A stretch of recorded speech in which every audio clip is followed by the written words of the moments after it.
क्या हाल चाल है? शुरू करें आज के क्वेश्चन के साथ। तुम कहते हो तो कर देते हैं। क्वेश्चन तुम्हारी स्क्रीन पे आ रहा होगा। 3D ज्योमेट्री का एक और क्वेश्चन लेंगे। वीडियो को पॉज कर ले और क्वेश्चन को ट्राई कर ले। क्वेश्चन ट्राई कर लिया होगा, सॉल्यूशन देखेंगे। क्वेश्चन पढ़ेंगे पहले। दो स्टेटमेंट दे रखी है। S1 statement 1, let alpha be angle between line x minus 100 by 4, y plus 4 by 3 by minus 2, z minus 7 by 5 and plane 3x minus y plus z minus 6 equals to 0. Then alpha equals to sin inverse 19 by ये कचरा। Statement 2 पढ़ेंगे। Angle between straight line and plane is angle between line and normal to plane. ये दो statement पढ़ के तुम्हारे दिमाग में क्या आ रहा है? क्या करना क्या है भाई? कैसे आएगा आंसर? कैसा क्वेश्चन लग कैसा रहा है तुम्हें? बहुत इजी लग रहा है, टफ लग रहा है? इजी लग रहा है या टफ लग रहा है? टफ तो नहीं है, इजी है। ठीक है, सॉल्व करते हैं। पहले तो तुम लोग ये वैल्यू देख के डर मत जाना एग्जाम में कि 100 दिख गया, 4/3 दिख गया। यहाँ पे तो चलो मैंने अच्छी वैल्यू दे रखी है। मान लो यहाँ पे कुछ वहाँ पे रूट में दे दे, यहाँ पे कुछ कचरा और दे दे, वो मतलब और गंदा बनाया जा सकता है। समझ रहे हो तुम? क्यों गंदा बनाया जा सकता है समझ रहे हो तुम? गंदी चीजों का काम ही नहीं है ना भाई। तुम कुछ अच्छा बनाओ, समझे तुम? चलो देखते हैं। ठीक है, एक प्लेन दे रखा है, 3D ज्योमेट्री चल रहा है भाई। फील्ड के लिए डायग्राम बनाना है। ये प्लेन दे रखा है, इसको P बोल दिया, ये वाला प्लेन। एक लाइन दे रखी है, लाइन ऐसे मान लो।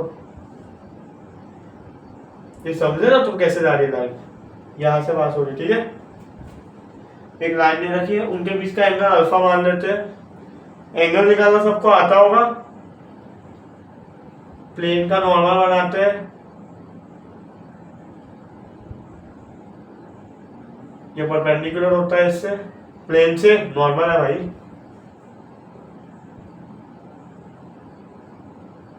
ये एंगल को अल्फा मान लो।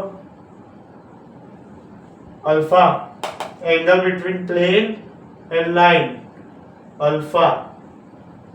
अब तुम ये पता ही होगा तुम्हें यार, डेरिवेशन जैसा ही है, पर ठीक है देख लो फटाफट। ये एंगल अल्फा, ये लाइन एल,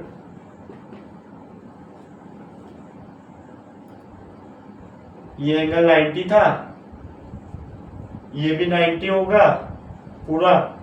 ये एंगल अल्फा है तो ये एंगल 90 माइनस अल्फा होता था।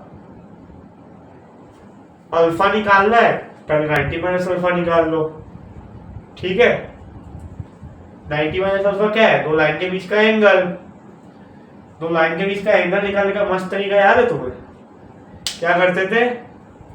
एप्लीकेशन ऑफ स्केलर प्रोडक्ट याद आ रहा है किसी को? मुझे तो एक ही चीज याद आती है यार। थोड़ी देर के लिए इसको थीटा मान लो। 90 माइनस अल्फा को थीटा मान लिया। तो भाई फटाफट करेंगे, इजी सा क्वेश्चन है। समझ गए ना कॉन्सेप्ट क्या था 3D का? इतना ही कॉन्सेप्ट है यार। ये एंगल चाहिए, थीटा मान लिया। एंगल मतलब कॉस थीटा निकाल लो, बात तो एक ही है। कॉस थीटा कैसे आएगा? Application of dot product. कुछ नहीं भाई, कॉस थीटा क्या होता था? ए कैप, एक मिनट कंफ्यूज मत हो ना। A cap dot B cap. A cap B cap क्या है भाई? जिनके बीच का एंगल निकालना है। फटाफट करेंगे, बस यही है इक्वेशन एक। सब हो जाएगा इससे। तुम आओ इधर वापिस आओ। अब एंगल कैसे निकालेंगे? ए वेक्टर, लाइन के डायरेक्शन वेक्टर को हम क्या मानेंगे?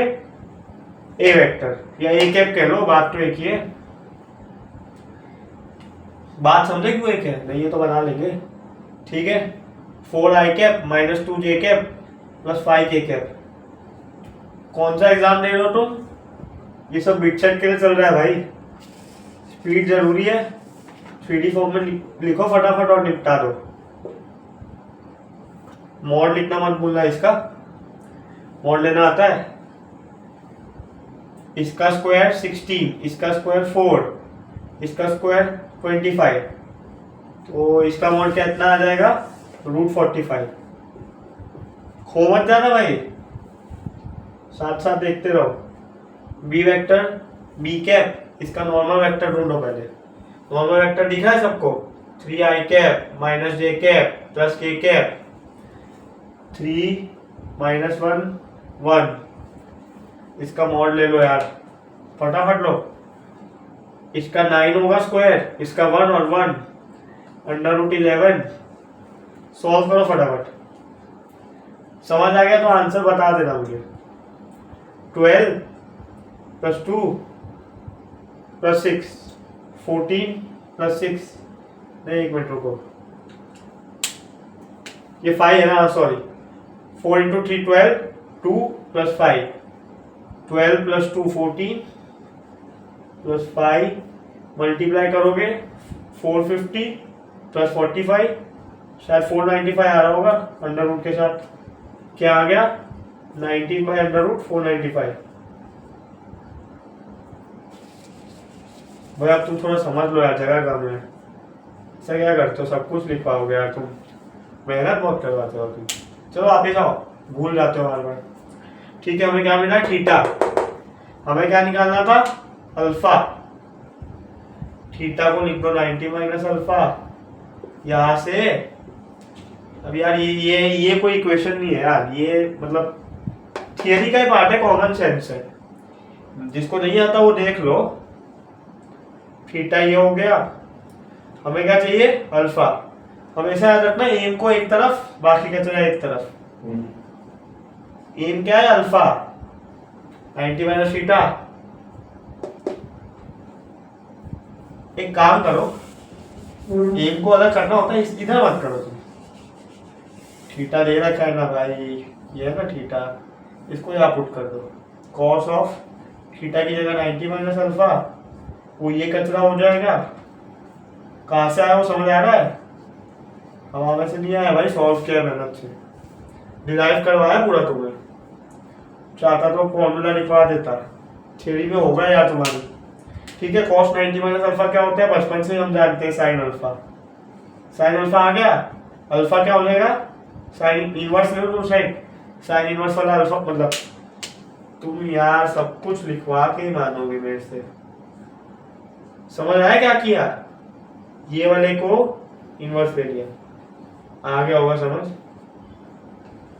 पहली स्टेटमेंट पढ़ना जरा, अल्फा क्या दे रखा है, सेम दिख रहा है मुझे तो, पहली स्टेटमेंट तो सही दिख रही है। दूसरी स्टेटमेंट पढ़ेंगे, एंगल बिटवीन स्ट्रेट लाइन कौन सी अपनी, एल, एंड प्लेन। मतलब अल्फा की बात हो रही है यहाँ पे। अल्फा क्या होता है, इस angle between line and normal to plane. Line और नॉर्मल टू प्लेन का एंगल अल्फा था क्या यार, मेरे को तो वो 90 - अल्फा दिख रहा है यार, थीटा दिख रहा है। तो ये तो मुझे सही नहीं दिख रहा, ये गलत हो गया, ये सही हो गया। अब तुम एक बात हमेशा याद रखना, स्टेटमेंट बेस्ड क्वेश्चन है ना, टफ कभी नहीं होते, कभी कभार क्या होता है, कंफ्यूजिंग होते हैं।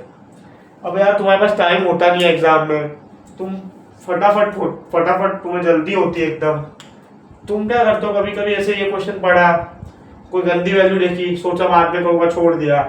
और एक बार क्वेश्चन फटाफट पढ़ लेने का, पूरा वैल्यू देख के डरा मत करो तुम यार। तुम ऐसा सोचा करो, क्वेश्चन बना है तो क्यों बना है, सॉल्व करने के लिए बना है भाई हम तो बेस्ट है ना यार, हमसे तो सब हो जाता है। सॉल्व नहीं कर सकते क्या एक क्वेश्चन यार, क्वेश्चन बनाया तो सॉल्व तो होगा ही, कॉन्फिडेंस रखो यार थोड़ा।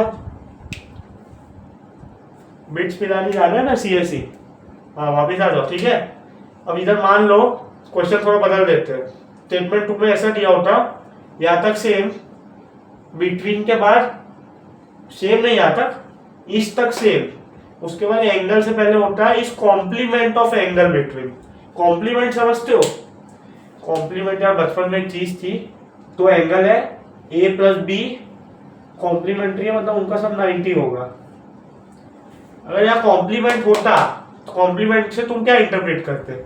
लाइन एंड नॉर्मल का जो एंगल है उसका complement, line and normal to plane का जो एंगल है वो तो 90 माइनस अल्फा है, उसका कॉम्प्लीमेंट तो अल्फा ही है। इन दोनों का सम 90 था ना, और अल्फा क्या है अपना? Angle between straight line and plane. तो अगर यहाँ पे कॉम्प्लीमेंट ऐसा कोई वर्ड होता तो आंसर बदल जाता तुम्हारा। अब इस बार आंसर क्या होगा? ऑप्शन ये वाले ऐसे ऐसे क्वेश्चन के फिक्स ही होते हैं यार। Statement 1 is true, statement 2 is false. अगर मान लो कॉम्प्लीमेंट होता तो वो हो जाता statement 1 is true, statement 2 is true and statement 2 is correct explanation for statement 1। ठीक है, समझ गए? कुछ और इसमें पता हो तुम्हें तो मेरे को टेलीग्राम कर देना, कोई डाउट हो तो पूछ लेना। बस आज के लिए इतना ही है।